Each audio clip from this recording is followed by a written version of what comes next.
It's in fact an Apple Watch with a white band that was on her floor, on the floor of her bedroom. That is very specific, very significant. First of all, I'm trying to wrap my head around why an Apple Watch would be on the floor. I don't think there's a whole bunch of us among us right now who would charge our Apple Watches on the floor of our bedroom, let alone an 84-year-old woman who you would think would have it on her nightstand. Did it get knocked onto the floor? Was there a struggle that knocked the watch onto the floor? And that's what the kidnappers wrote. And that may be why the FBI and the Guthrie family are taking the first two ransom notes seriously. The first two, of course, if you get confused, you're forgiven.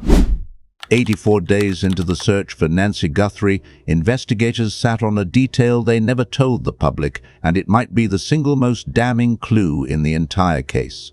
A white-banded Apple Watch found on the bedroom floor of an 84-year-old woman's home in Tucson, Arizona. Not on the nightstand, not charging where it belonged, on the floor. And according to CBS's new reporting, that detail was written into the very first ransom note sent to Nancy's daughter, Savannah Guthrie, back in February. There was a lot. The first two notes that came in, first one came to TMZ and two local Tucson TV stations. The second note came into one of those two Tucson TV stations. And the second one was the one saying, sorry, something went sideways. We underestimated Nancy Guthrie's health and she died. Here's the unresolved tension you need to sit with before we go further. Why would kidnappers know exactly where a wristwatch landed inside a locked bedroom unless they were the ones who knocked it there? Let's drop the bomb early, because this audience deserves to watch the evidence with eyes open, not blind. That first ransom note, the one sent to TMZ and two Tucson TV stations the Monday after Nancy vanished, didn't just demand $4 million, rising to $6 million if a deadline was missed. Sorry, and she's buried with nature. So it's important now to look back at the details on that first note when they said, we have your mother, Savannah, we have your mother, for $4 million, we'll give her back. If you miss a deadline, we go to a second deadline and we up the price to $6 million. And the wording is quite specific. The person who has the most specific wording, Brianna Whitney, who... It contained a corroborating detail, an Apple Watch white band on the bedroom floor. Just in the last couple of days, broke the story of how the ransom note actually started off, how it was written. And right off the top, the chilling words, hello, Savannah, we have your mother, Nancy. I mean, I just was stopped cold when I read that. I assumed maybe the note said something like that, but then seeing it in writing, and imagine if you are Savannah, and imagine if you are the Guthrie family, reading that. That's not a guess. That's not something you get from a press conference or a leaked photo. That is what investigators call, in plain terms, a detail known only to the perpetrator, information so specific it couldn't have come from anywhere but the scene of the crime itself. Now let's sit inside that bedroom for a second, because the raw facts here do more work than any commentary could. An 84-year-old woman does not sleep with her Apple Watch charging on the floor. She sleeps with it on the nightstand the way virtually everyone does. So how does it end up on the floor? A struggle. A hand caught in a charging cable, a watch ripped loose as someone was pulled from her bed in the middle of the night. That's the only plausible chain of events, and it's exactly the kind of detail law enforcement uses to separate a real ransom note from the flood of fakes that follow every high-profile disappearance. Compare that to the porch light being broken outside her home, a detail any bystander walking past could have noticed and repeated back. The watch is different. The watch is proof someone was inside. But with this, just this week, or last week, a detail about the Apple Watch with a white band that was on the floor of her bedroom. The floor. Had you ever heard anything about the Apple Watch being on the floor? Yes, that is in the first ransom note. Well, to me, that's a game changer. And I only say that because An 84-year-old woman doesn't charge her Apple Watch on the floor. She would put it on her nightstand. Right. And it would probably end up on the floor after a struggle of some kind. You get caught in the wire and it comes flying off. And so that detail is just too weird to make up, or to just sort of cross your fingers and say, I'm going to throw out a crazy idea. Let's just say the Apple Watch is on the floor and hope it was. Totally. That would be impossible. So for that reason, it almost feels like the one porch light, you could see that was broken. Sure. Easily. I even reported on that on day one. And so that part, I wasn't wowed by that. That was something any Sherlock could have. Here's where the case gets legally interesting, and this is the part most coverage has glossed over. When investigators evaluate a ransom note's credibility, they're not just reading the demand, they're hunting for what's sometimes called guilty knowledge, facts that were never released publicly and that only the person who committed the act could know. It's the same standard used in confession analysis and hostage negotiation cases nationwide.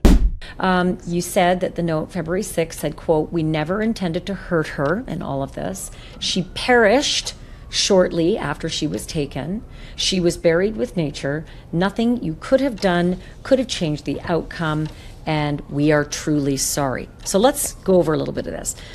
We never intended to hurt her in all of this. I just want to, there's so much I want to do to someone who says something like that. It's called felony murder for a reason. If you're committing a felony and somebody dies, it is your fault. Do not apologize. Just go straight to prison and don't collect your $200. So goodbye to that. Number two, she perished shortly after she was taken.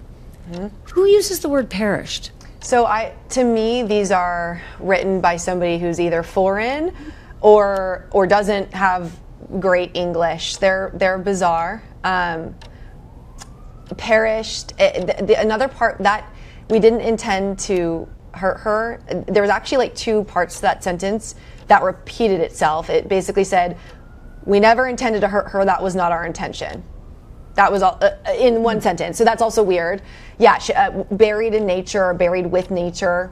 That's another odd thing to say, right? It's just all a little bit off, to where you look at that and think, this is an odd note. And I've seen some people surmise that maybe AI wrote that, maybe somebody looked up ChatGPT, but it's even more odd than that. It's almost like somebody who was trying to put together as best they could what they thought would be the best option there.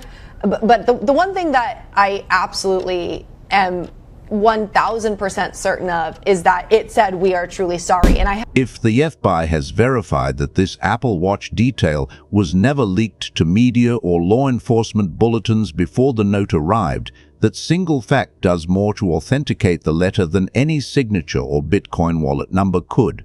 That's why, according to reporting from Crime Junkie's Brianna Whitney, who covered this case directly out of Tucson and had access to the note's language from week one, investigators treated this first note and the second one that followed days later as the real thing, even while a parade of copycats and grifters flooded in behind them. Big news today. Harvey Levin at TMZ has been receiving a lot of the communications, right? He received the very first ransom note that the FBI says is real, apparently according to the FBI sources who have spoken to multiple media outlets. And then another round of ransom notes came to TMZ. This one's harder to believe, and it's weird. It's somebody who says that they're not involved with this, they didn't do it, they didn't take Nancy, they weren't responsible, but they know who did. And they're willing to cough up the details of who did this for the price of one Bitcoin, somewhere around, depending on the day, $70,000, $80,000. And that's where the second note turns from evidence into something almost grotesque. 4 days after the ransom demand, the same sender, same Bitcoin wallet, wrote back not with a delivery plan, but with an apology. Do you wonder? Here is what Brianna has actually reported about the wording. She said, the note said, quote, we never intended to hurt her in all of this, meaning they never intended to hurt Nancy Guthrie. Well, what did they expect was going to happen if you take a 84-year-old woman out of her bed in the middle of the night, breaking into her home dressed like that? What do you expect? In any case, Brianna Whitney says this note went on to say, we never intended to hurt her in all of this. She perished shortly after she was taken. Perished. Weird wording. She was buried with nature. Also weird wording. I have said multiple times, I think this sounds like it's a translation, someone who doesn't speak English as a first language. It went on to say, according to Brianna, nothing you could have done could have changed the outcome. And the last thing that Brianna said, the wording of the second ransom note had in it was, we are... They claimed they'd underestimated Nancy's heart condition, that she perished shortly after she was taken, that she was buried with nature, that they were truly sorry. Real kidnappers, the ones who do this professionally, do not apologize. They don't risk additional exposure sending a second communication that gains them nothing financially. That single choice to write back and say sorry instead of vanishing tells you these were not professionals. It tells you something went wrong inside whatever plan they had, badly enough that somebody among them felt compelled to explain themselves to a family they had just destroyed.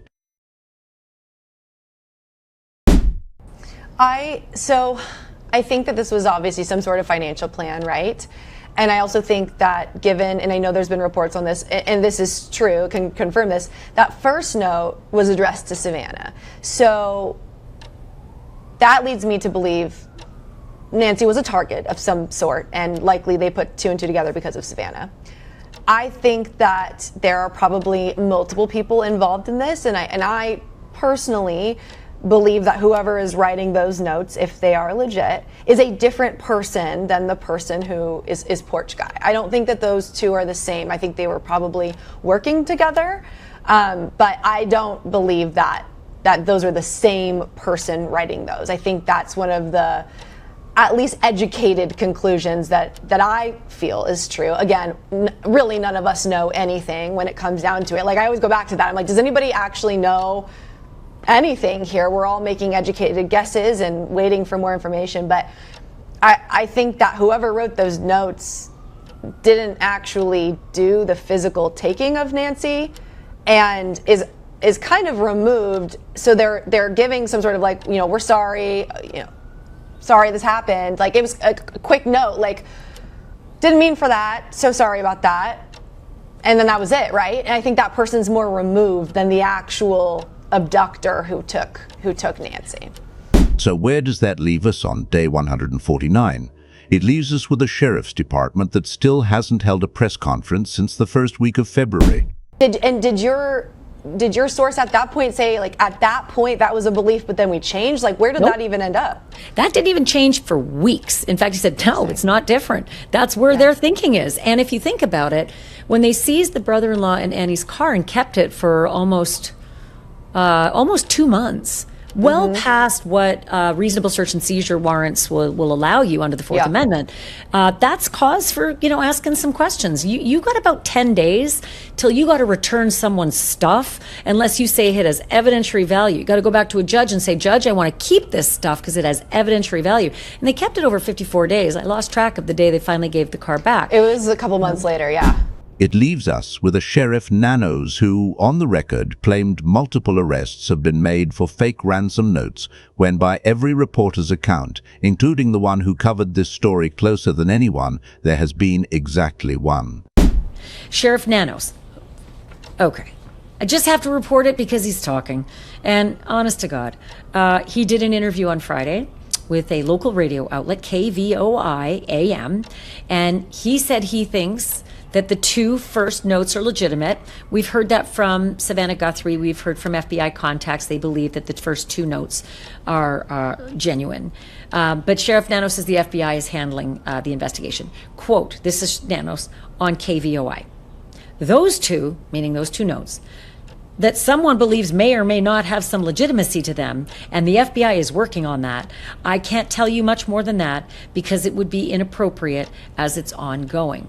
But as to the TMZ guy, whoever the jackweed is who keeps coming at Harvey saying, I have info, I got info, I'll sell these guys down the river for a Bitcoin. This is what Sheriff Nano said about that. And this is where I'm like, are you kidding me? He said, I think the FBI has done a number of arrests for false or fake ransom notes. Huh? What? I've heard of one. The guy in California, the one who went straight to the Guthrie family, texting them. I haven't heard of anybody else being arrested for fake ransom notes. So if Sheriff Nanos has information that no one else does, I'd be shocked, right? But he says, I think the FBI has done a number of arrests for false or fake ransom notes. It's a shame that that happens, but I think we're looking at another one of those today. It leaves us with the FI quietly telling TMZ's Harvey Levin to stand down because they believe they're closing in on a suspect, while a separate source tells a different journalist they're closing in on Porch Guy, raising the real possibility there is more than one person left to answer for this. On all of this. Harvey suggested to the FBI, I'll do a documentary on this, and I will pay that Bitcoin to get this information, but I'm not going to do it unless I got your blessing, right? I don't want to mess with this investigation in any way. So he checked with his FBI, because the FBI is working with TMZ, right? TMZ got the original note. The FBI is working with TMZ. Here's what that Apple Watch detail should teach you, whether you ever follow this case again or not. The smallest, strangest fact in a document is often the truest one. Liars invent motive. Liars invent drama. They rarely invent a watch on a floor. If Nancy Guthrie is ever found, it may not be a confession that gets her family answers. It may be a detail exactly this small, sitting quietly in evidence, waiting for someone to notice it meant everything.